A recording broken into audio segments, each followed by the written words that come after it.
Good morning, everybody. I am Jasdeep Kaur. For here, I am for my lecture on nanomaterials. So, discovery of nanoparticles and its development is done by Richard Feynman, who is also known as father of nanotechnology. Along with his work in theoretical physics, Feynman has been credited with pioneering the field of quantum computing and introducing the concept of nanotechnology. In his famous book, There is Plenty of Room at the Bottom, he ignited the word nanotechnology.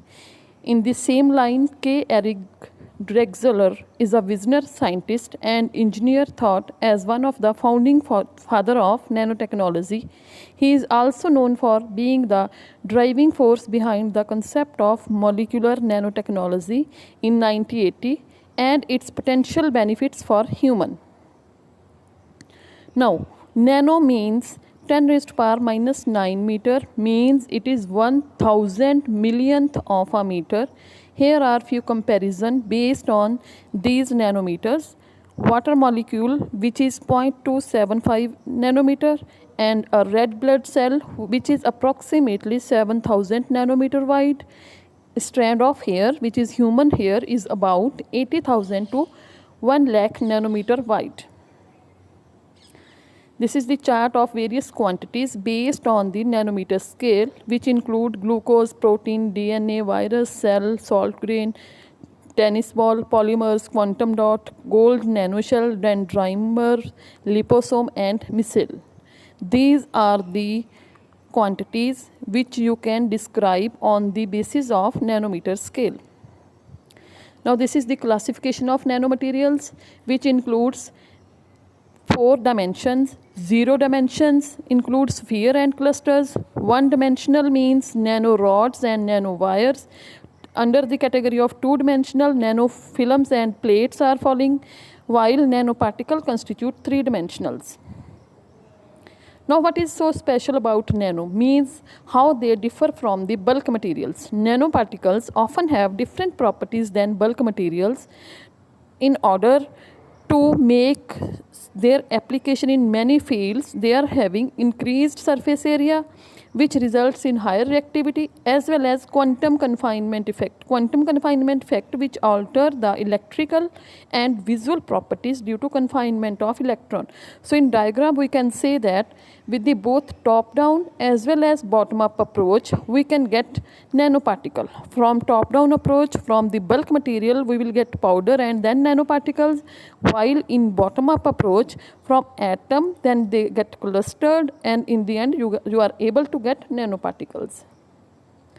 This is the most important topic, which is quantum confinement. It is the change of electronic and optical, also known as visual properties, when the material sampled is of sufficiently small size, typically 10 nanometers or less.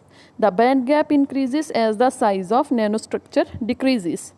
This is the diagram represents thin film, quantum wire, quantum dot in various direction. Properties of materials, that is we can say critical factors, bulk versus nano.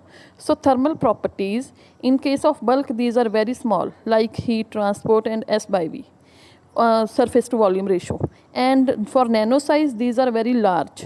Electrons comes under the case or under the category of bulk, while phonons are under the case of nano size. Now, magnetic properties, supermagnetism, which is also a very important phenomena, that in which you can say that any quantity or any, you can say, metal is can be freezed up to 0 degrees Celsius, right? So for bulk it is, this phenomena is absent, while for nano size this phenomena plays prominent role. And optical properties, absorption, emission and reflection, bulk effect case de which material dependent, and while for nano size this is surface Plasmon effect and size dependent. Unique properties at the nanoscale have led to use of nanomaterials in field where conventional materials have limitations. So these are basically the important of nanoparticles. This is the classification of nanomaterials based on the method of synthesis, like carbon based, metal based, dendrimers and composites. So first, there is a metal-based. Nanomaterials are metal-based materials commonly regarded as common quantum dots, nano gold, nano silver, and oxided with metal-based. For example, titanium dioxide, right?